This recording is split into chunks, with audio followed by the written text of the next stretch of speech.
जब भी बात होती है राम मंदिर की, एक जो सबसे इम्पोर्टेंट जो पक्ष है वो है सीता माता का।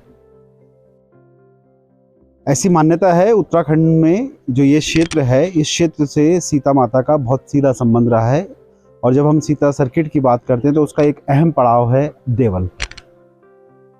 ये जो पौड़ी का कोट ब्लॉक इलाका है उसमें देवल गांव पड़ता है। और इस समय मैं खड़ा हूँ देवल गांव में, जहाँ पर एक मंदिर है जिसके बारे में कहा जाता है कि वो 8वीं से 9वीं शताब्दी का है और उसमें कुछ मंदिर 11वीं से 15वीं शताब्दी के बीच के भी हैं। इनके बारे में मान्यता है कि जब सीता जी को लक्ष्मण जी छोड़ने आए थे तो यहाँ तक उनको छोड़ने आए थे और इसीलिए यहाँ पर एक लक्ष्मण जी का मंदिर है।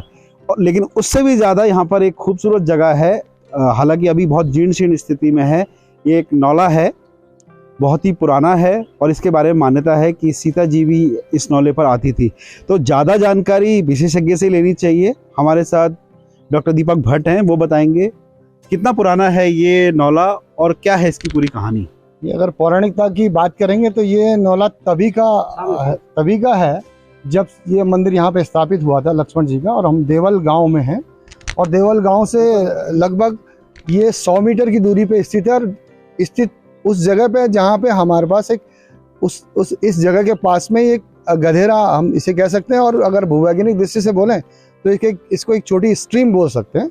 और इस स्ट्रीम का लेवल आज की डेट में इस जगह से नीचे है, पर इसके जो इम्प्रिंट्स और इसकी जो एविडेंसेस के बेस पे हम ये कह सकते हैं कि उस नौले का लेवल, उस धारा का लेवल इस जगह के लगभग था। और ये यहाँ पे एक ड्रेनेज दिख रहा है, इस ड्रेनेज से उस नौले से उस स्ट्रीम से पानी अंदर जाता था। और अंदर जो जगह है वो एक कुंड के रूप में स्थापित की गई है।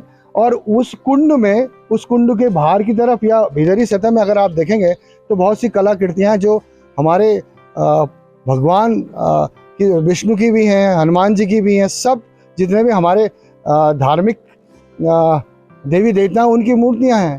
तो बताया जाए या अनुमान के बेस पे भी ये बोला जा सकता है कि यहाँ पे जब सीता माता अपने गंतव्य की तरफ रही होंगी तो उन्होंने यहाँ पे अपने स्नान यहाँ पे किया होगा। और स्नान करने के बाद आज के परिप्रेक्ष्य में बात करें तो आज के परिप्रेक्ष्य में ये जीर्ण शीर्ण स्थिति में है और ज़रूरत इसको और डेवलप करने की है। क्योंकि अगर हम सीता परिपथ की बात कर रहे हैं तो सीता परिपथ का ये एक अमूल्य धरोहर है जिसे और भी विकसित करना चाहिए। और हमारी जो सरकार हैं या देश की या प्रदेश की जहाँ की भी सरकारें हमारे पास हैं वो इसको विकसित करेंगे तो हमारा टूरिज्म भी बढ़ेगा और धार्मिक जो पर्यटन है वो भी इस तरफ अग्रसर होगा, ऐसा मेरा मानना है। जब सीता सर्किट की बात होती है, सीता परिपथ की बात होती है तो उसका एक उद्देश्य ये भी है कि जितना सीता माता से जुड़े हुए जितने भी क्षेत्र हैं उनको एक सर्किट में जोड़ा जाए। एक तो ये है और दूसरा ये है कि जब हमारी 4 धाम यात्रा बंद हो जाती है तो उसका 6 महीने जो टूरिस्ट है, जो रिलीजियस टूरिज्म के लिए उत्तराखंड में आना चाहता है, उसके पास एक ऐसा डेस्टिनेशन हो जहां वो आ सकता है जब 4 धाम यात्रा नहीं चलती। इस कोशिश को आप कैसे देखते हैं? और आप क्योंकि एक जियोलॉजिस्ट भी हैं तो आपकी एक सोच उस तरह से भी है कि ये जो पुराने हम जितने भी यहाँ पर देख रहे हैं स्ट्रक्चर, उनको लेके और कितना काम किया जा सकता है? देखिए, अगर भूवैज्ञानिक दृष्टि से सोचा जाए तो हमारा एक वाक्य है, एक वर्ड है, उसको हम बोलते हैं जियो टूरिज्म। तो जियो टूरिज्म के बेस पे भी ये चीज़ें डेवलप हो सकती हैं। और इसके आगे भी अगर इस गंतव्य के बाद जहाँ सीता माता ने समाधि ली है उसके बीच में भी और गंतव्य हैं जहाँ एक वाल्मीकि जी का मंदिर है। तो वाल्मीकि जी का मंदिर कहीं है नहीं, इसी परिपथ के बीच में हमें वाल्मीकि जी का मंदिर मिलता है। उसको भी डेवलप करके इस सारे सर्किट से जोड़ करके जियो टूरिज्म को लेकर के और पर्यटन और धार्मिक पर्यटन को सबको क्लब करके साथ करके इसको डेवलप किया जाता है। और एक परफेक्ट डेस्टिनेशन हमारे देश और प्रदेश और विदेश के लोगों के लिए हो सकता है, ऐसा मैं सोचता हूँ।